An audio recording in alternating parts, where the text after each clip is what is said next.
So again, your topic sentence acts as your thesis statement. You want your topic, stance, and plan. Sometimes that is very hard for us to suss out exactly what is the topic, what is the stance, what is the plan, but we will go over that a little bit. I have an example coming up for you. Each of these boxes represents a sentence. Your next sentence after that topic sentence slash thesis statement, the next sentence will be your summary background info for your first piece of evidence. So for your first text, okay? It gives us, the summary background is a little bit more broad. Then we draw more specific with our setup for textual evidence, because essentially what you'll say with your summary background, right? What you'll say with summary background is general information pointing to where in the text we are going to be looking when we see this evidence, right? The general setup. What do I need to know to understand the context of the quotation? The setup for the textual evidence can be really simple. It can be as simple as Holden says, or it can be more complex. Holden, on the brink of a nervous breakdown, cries out. Okay? That is your setup for the textual evidence. Literally the part of the sentence that comes before the comma, that comes before the open quotation marks of the quotation. Okay. Then you airlift your textual evidence in, right? You put that in with your nice proper MLA formatting for citation. The explanation of the evidence, right? So all of that you can read. It's the analysis. It's what you're going to choose to explain. All of that explanation, that is where you come in. That is where you take your understanding of the evidence you just included and you point to the thesis statement and say, see, this is why my thesis statement is correct. In your explanation of your quotation, in your explanation of your textual evidence, you do not need to tell me what the quotation says. You do not need to rephrase that quotation. You need to tell me why it's important. You need to tell me how it proves the thesis. Okay? Your transition language, this can be a transitional sentence, or it can be something as simple as similarly in the bean trees, or in contrast in the bean trees, or however at times in the bean trees. That would be your compare, contrast, qualify. Qualify means it's not always just one thing or the other. There are instances such as this where this is true. Your summary background 2. This is lather, rinse, repeat. Summary background 2 is that broad information so that we know where in the text we're looking. Your setup for textual evidence 2 is that more pared down, specifically who is speaking, specifically who is writing. Are you focusing here on a piece of author's craft, so you're going to use the writer's name? Or are you focusing here on characterization? Are you focusing here on theme? So you're going to use the character's name. Is that clear? Is that clear? Your textual evidence 2, literally airlift from the text, drop it into the essay, right? I always think of like a construction site when I think of the format of an essay, and I literally picture a crane with like the steel beams like they have over in the, where they're building that huge building on Kinderkmack, and it's like, boop, boop, boop, and they just drop in the textual evidence.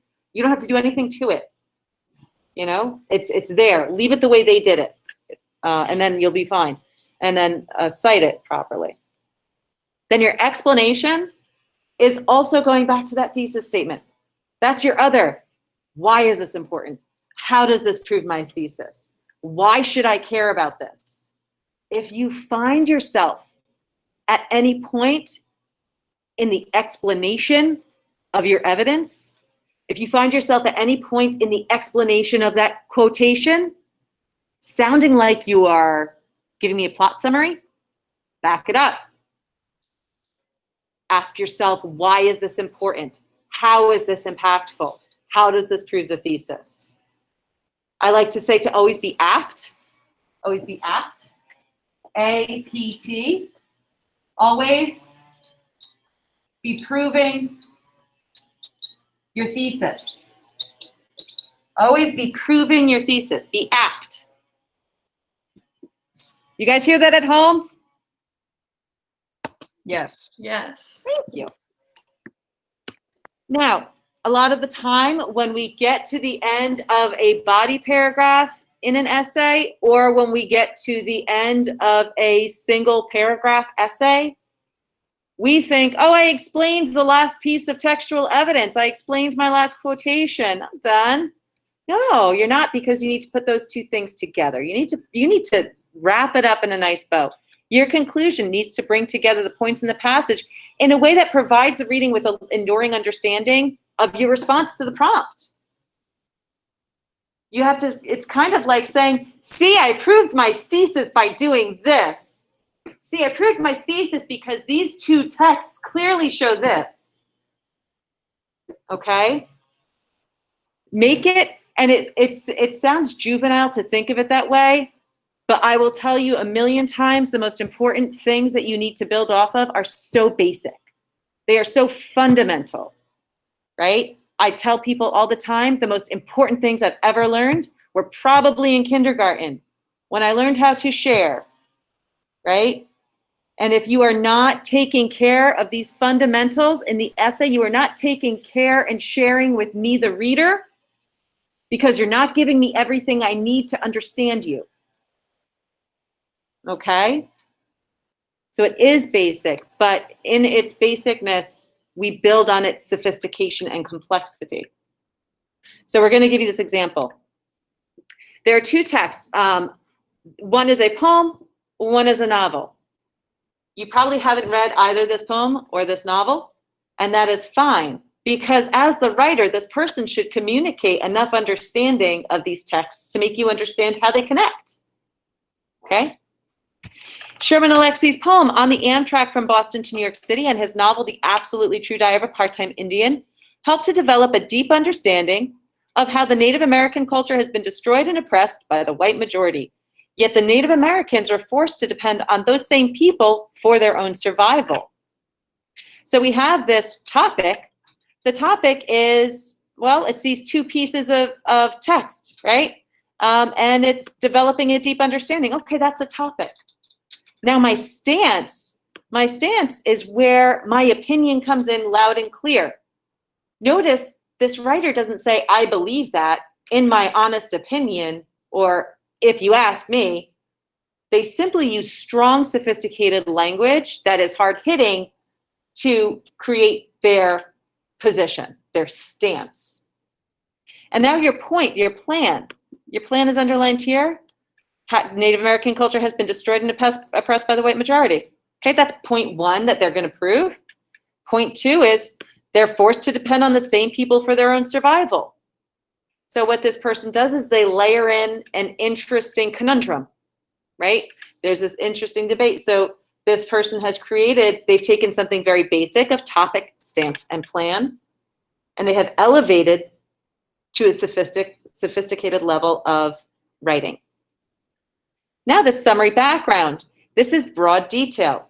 On the Amtrak from Boston to New York City, Alexie's lunch symbolizes his people's dependency on the individuals who destroyed their culture and customs. As Alexie debates how he should reply to the elderly woman, he mentions his lunch, saying, all I really did was eat my tasteless sandwich, drink my diet Pepsi, and nod my head whenever the woman pointed out another little piece of her country's history. Now, this is broad detail. We're talking about, okay, in terms of context, where does this come in the story of the poem? It's when he's eating his lunch. And then specifically, to set up the textual evidence, as Alexie debates how he should reply to the elderly woman, he mentions his lunch, saying, You know what, that's actually really, it's a lot for the introduction to the quotation. This writer could absolutely have just said, Alexi says. And that would have been a sufficient setup for the quotation. It would have met the criteria.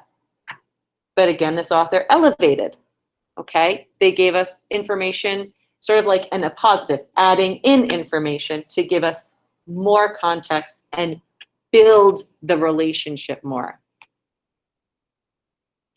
Airlift in the quotation and properly cite it. The food that Alexi is eating is all products that are all products, I should say, that are wholly American. And American in quotations that way, that's implying this author's position.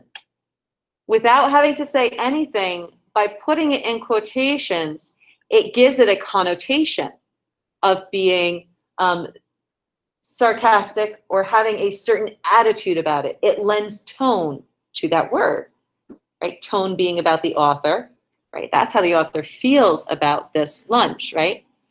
It is a metaphor for how Native Americans have had to choke down everything from betrayal to humiliation to poverty in order to survive, and with each helping, hoping to have a better fate than their ancestors who died at the hands of the government. This metaphor helps us to empathize with Native Americans' experience of cultural obliteration, bite by bite. So the author, sort of the writer of this paper, stays in the context of this metaphor as they're writing the explanation. And the explanation goes right up to that thesis statement, doesn't it? It points right to that thesis statement. It points right to that first point in that thesis statement, right? Native American culture has been destroyed, right? Isn't obliterated a synonym for destroyed? Yes. Yeah. So they're really pointing really hard, just being like, I'm proving my thesis. I'm proving my thesis, right? That's the first point. That's the first point in my thesis. Transition. Now, again, we have a lengthy transition. This could have been much more simple. They just chose to add in some layers of information. Also extremely important in the assimilation of the treatment of Native American civilization is the absolutely true driver part-time Indian is Junior's, I think there's a little error there. Junior's exploration of the schooling opportunity at Reardon, an all-white high school known for its racist town, but excellent education. As Junior considers going to Reardon instead of continuing school on the reservation as an escape to better opportunity, he says, again, we could have pulled this transition language here into the summary and background. They didn't have to give me more background. She really could have just said, Junior says. I didn't actually need to have this all there, but it's helpful. The background information could have just been this. The background information is, it's nice that they gave us this comparison by reiterating the title of the second text for us, right? And it's all couched in language that flows, doesn't stop us. It's not jarring, it's a continuation. That's what transitional language does. It allows us to flow from one idea to the next. In this sense, it's by means of comparison, not contrast, okay? He says, airlift in the quotation, and it's a hick town, I suppose, filled with farmers and rednecks and racist cops who stop every Indian that drives through. But Reardon was one of the best small schools in the state. Properly cited quotation, please. Junior, who wants to have a better standard of learning, must depend on going to a white school in order to fulfill that desire of finding a way out of the impoverished state in which his people live because of hundreds of years under the thumb of white people in power. Now this, very clearly, this explanation, it's not telling me what the quotation says, but it is very clearly saying forced to depend on. And because they want to be very specific and make sure that the reader knows that I'm addressing that second point in my thesis and that I am proving what this says and how it relates to the thesis, they're using the same language, depend on. Okay. And then the turning of that language goes from depend on to under the thumb, right? So it's a fine line between depending on somebody and being under somebody's thumb. Are you familiar with the turn of phrase under the thumb? Yeah, kind of like under control. Yeah, yeah, right. So all of us depend on somebody. I mean, I still to this day depend on my mom for emotional support and help and stuff. You guys depend on your parents. You depend on the schools, right? But if we force our power too much, you would feel under our thumb. Okay. So it's a nice sort of implication that she rolls from one into the next. Now she does conclude by bringing both texts together. Thank you, writer, for bringing in exactly the names of the texts to make sure you put that fine point on this conclusion. Chairman Alexi's poem on the Amtrak from Boston to New York City and his novel, The Absolutely True Diary of a Part-Time Indian, offer a better understanding of the Native American experience as emphasized through the brutal irony of dependency of a people must have on the brutal irony, the dependency of a people must have on those who took everything away from them. Okay, and then the additional points that, and this almost seems like it's not a reimagining of the thesis statement. It's kind of like the thesis statement says this, and then like this is the effect of having proven those points. It means that other people are affected this way, or it means, and the readers of these texts are affected this way, or it means, and the implication for the world of the moral of these texts is this. Okay. And then some additional points, which will be marginal for right now. We will work on the MLA perfection and we will work on all of that stuff. But you will, there are minimal points ascribed to both the MLA guidelines, the setup of quotation and the citation thereof, and the properly saved document. I want you to save it last name, summer essay. The title of the assignment is summer essay. Your last name is going to help me when I just go to organize as I download your essays and grade. So if you would do that for me, I would appreciate it. And I'll let you keep that point. This is your single paragraph essay graphic organizer. This will literally just be plopped into your folder tomorrow along with your prompt, and you can open it and make a copy and write it right in there. You can leave it in the boxes because it's a good way of ensuring every sentence fulfills its function. You can take it out of the boxes if you would like. It is definitely not a requirement. These are early days. I'm more interested in your thoughts and ideas and analysis. This format and this structure is to take that part of your brain that says, oh, what should I write next? Where do I go with this? You know where you have to go now. So now you can allow your analysis of the text to be the thing that you sort of lay on top of this foundation. Does that make sense? The structure can feel confining or it can feel very free, depending on what type of writer you are. I will give you tomorrow's class period, and then I will give you until 11:59 p.m. to submit. The reasoning behind that is because I want you to aim for a completed essay in the time period of the class, especially since it's a condensed essay, but I want you to feel comfortable enough submitting it. I don't want you to feel like you have an unending amount of time because you little honors kids are little perfectionists and you won't submit it until the last day of school if I let you, because it'll never be perfect. It will never be perfect. At 11:58, upload it if you haven't already done it and just call it a day. Okay? Okay. Folks at home, does that all make sense? I have a question. Yes. So tomorrow, are you giving us a prompt to compare the two texts, or are we just creating our No, own? I'm giving you, I know, you're going to get a prompt. Your prompt will be very clear. I will give you just a setup and background. You'll read that to inspire you and hopefully get you into the right mindset. It's short, don't worry. And then your prompt will be very succinct. Oh, The comparison, it's the comparison of the two texts. Instead of sort of leaving you adrift for a comparison, the prompt is there to give you a focus. That is all. Okay. Because you guys have good ideas for comparison. You guys have done your lit circles. You've done some analysis already. This is just giving you a framework for that analysis. A lens through which you should be analyzing.